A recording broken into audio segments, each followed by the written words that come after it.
George? Tawag na po ako. Napapansin ko kasi mukhang binabaliktad na ni Mercy yung sitwasyon laban sa akin. So gusto kong sundan mo siya. Bantayan mo lahat ng mga kinikilos niya at i-report mo sa akin. I'm going to sabotage her campaign at sisiguraduhin kung hindi siya mananalo. Dahil total, kahit na anong gawin ko, wala na siyang pakinabang sa akin.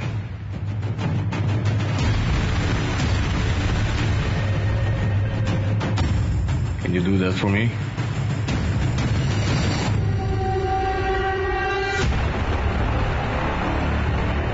Jay Caparas, lumuhod ka sa lupa.